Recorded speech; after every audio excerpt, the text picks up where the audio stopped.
3-week National Youth Camp concludes with over 400 participants celebrating Guyanese culture.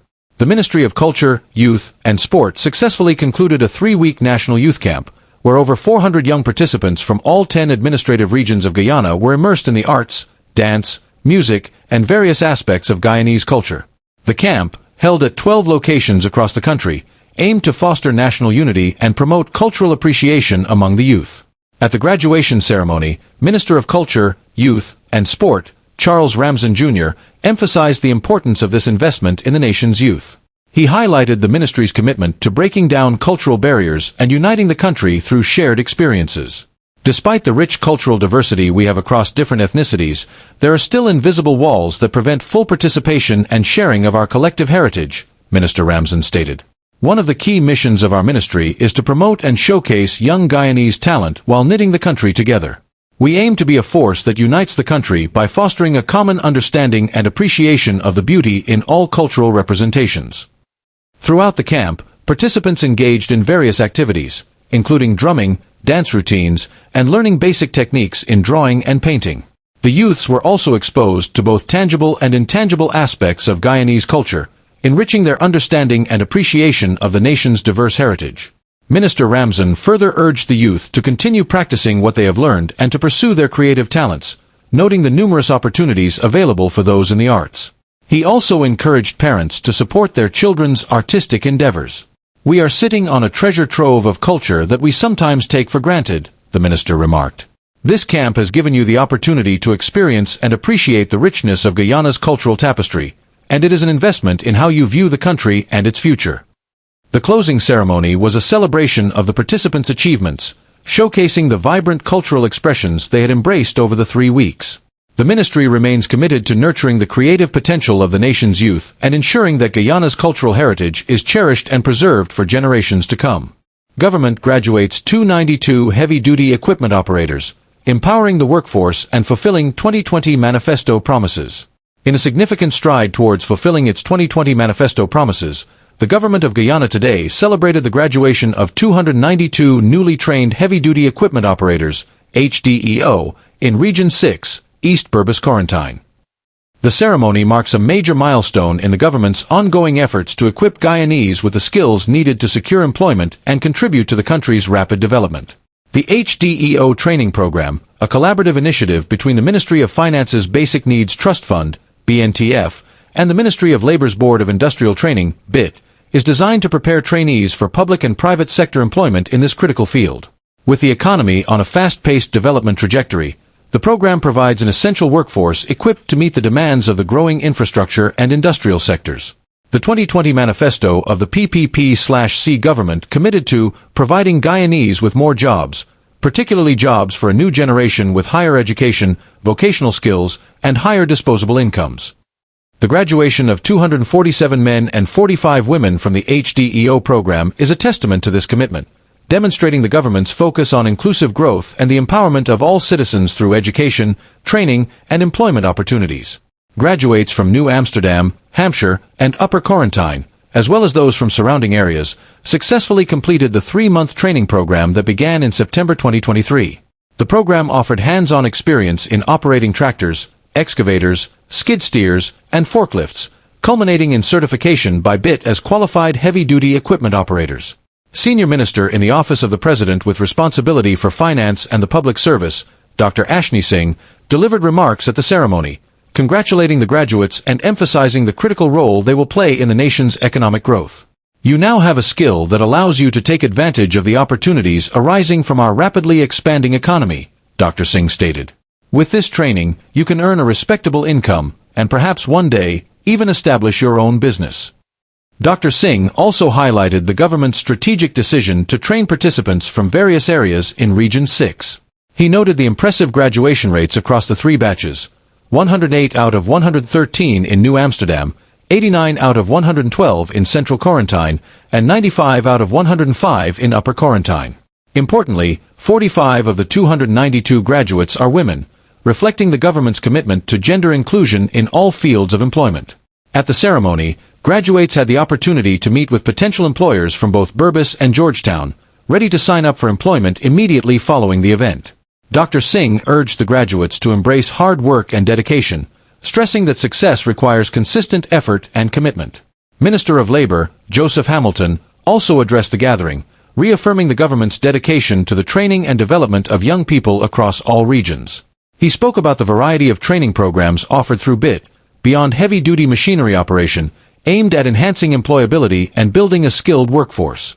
Each heavy-duty equipment operator trained by BIT receives a license, further boosting their credentials in the job market. Since resuming office in August 2020, the PPP/C government has created approximately 60,000 new jobs, surpassing its original manifesto promise of 50,000 jobs. As the economy continues to expand, the country faces a growing demand for skilled labor, which the government, in partnership with the private sector and training institutions, is actively working to meet. This graduation ceremony not only underscores the government's success in fulfilling its promises, but also highlights its ongoing commitment to the economic empowerment of all Guyanese through education, training, and job creation. President Ali and ministers lead national cleanup effort to improve drainage and enhance communities. President Dr. Mohammed Irfan Ali, accompanied by several key ministers, led a major cleanup effort focused on improving drainage systems and enhancing public spaces across various locations in Guyana. The initiative is part of the government's ongoing commitment to creating a cleaner, greener, and more hygienic environment for all citizens. Joining the president in this effort were Minister of Amerindian Affairs Pauline Sukhai, Minister of Foreign Affairs and International Cooperation Hugh Todd, and Minister within the Ministry of Public Works Diadat Indar. Their focus was heavily placed on addressing the drainage and irrigation challenges that have plagued certain areas, particularly at the DSL junction, where poor drainage has often led to water accumulation on the roadway. President Ali personally participated in the cleanup efforts, working alongside his team to create channels that would allow for the proper flow of water, thereby alleviating the drainage issues in the area. The team also tackled areas with overgrown vegetation, ensuring that these spaces were maintained to a high standard. The cleanup exercise saw other cabinet members being dispatched to different locations and regions, where they worked collaboratively with residents to promote the development of a hygienic environment. This hands-on approach underscores the government's dedication to improving public health and the quality of life for all Guyanese. Since taking office in 2020, the government has placed a strong emphasis on environmental cleanliness and sustainability. President Ali has ensured that regular cleanup exercises are conducted throughout the year in each of the 10 administrative regions. To enhance the effectiveness of these efforts, responsibility has been decentralized to neighborhood democratic councils, NDCs, and municipalities, encouraging greater community involvement in maintaining cleanliness. In support of these initiatives, the government implemented the Community Enhancement Workers Program, which not only contributes to cleaner communities but also provides employment opportunities. This year, the government allocated $1.5 billion to maintain the program, which has already employed approximately 2,000 people. Additionally, through the Office of the First Lady, the government has established several recreational facilities and green spaces aimed at promoting a family-oriented environment that supports mental and social well-being. Significant investments have been made to develop parks and other social infrastructure across the country, reflecting the PPP/C government's ongoing commitment to improving the livelihoods of citizens. President Ali's leadership and the government's strategic initiatives continue to prioritize the well-being of Guyanese, ensuring that environmental sustainability and community development remain at the forefront of their agenda. Minister Edghill calls for stronger collaboration to keep Georgetown clean. Minister of Public Works, Bishop Juan Edghill, has urged Guyanese and the Georgetown City Council to work together in maintaining a clean and tidy environment in the capital city. This call to action came as the minister joined hundreds of volunteers in a major cleanup effort across various parts of the country, organized by the National Enhancement Committee. During the cleanup on Thursday morning, Minister Edghill expressed deep disappointment at the significant accumulation of garbage near the Georgetown Public Hospital, particularly on New Market Street. He attributed the waste buildup to the vendors and business owners operating in the area and criticized the Georgetown mayor and city council for their lack of intervention. "We are at the main tertiary hospital of our country, the Georgetown Public Hospital. Right across from the hospital, we have truckloads of garbage on private land. We have previously fenced this property after cleaning it, but today, the fence is broken and the garbage has piled up even more," Minister Edghill stated. The minister pointed out that while the Georgetown Public Hospital Corporation, GPHC, has its own waste disposal arrangements, the waste in question comes from surrounding businesses and vendors. He condemned the reckless disposal of garbage, calling it a lawless act, and urged the city council to take action against the property owner. I appeal to all Guyanese. We must do better. We cannot continue this cycle of irresponsibility. Vendors and business operators in this area must dispose of their garbage properly. It's clear that the city council has jurisdiction over these matters. How could the city council not have noticed this situation? They should be serving notices, conducting inquiries, and placing constabulary ranks here to address this issue, Minister Edghill emphasized as truckloads of garbage were being removed. The minister also noted that the ministry has been actively removing derelict vehicles, tires, and garbage across the country with the cooperation of local residents. He urged Guyanese to act more responsibly and called for stricter enforcement of the law, including charging those found dumping garbage. Several volunteers participating in the cleanup exercise also shared their views. Captain Jerry Guvia, vice chairman of the Private Sector Commission, highlighted the importance of keeping the city clean as Guyana's economy grows and attracts foreign investment. As we develop Guyana and boost our economy, we must ensure that our cities and country remain clean. We are doing so much to build our economy and nation, and it's crucial that we maintain cleanliness, Captain Guvia stated. Lieutenant Colonel Mark Thomas, another volunteer, echoed this sentiment, urging people to stop littering and maintain a cleaner environment. We found numerous items this morning, including KFC boxes, plastic bottles, and energy drink cans. People need to stop littering so that our environment will be much cleaner, he said.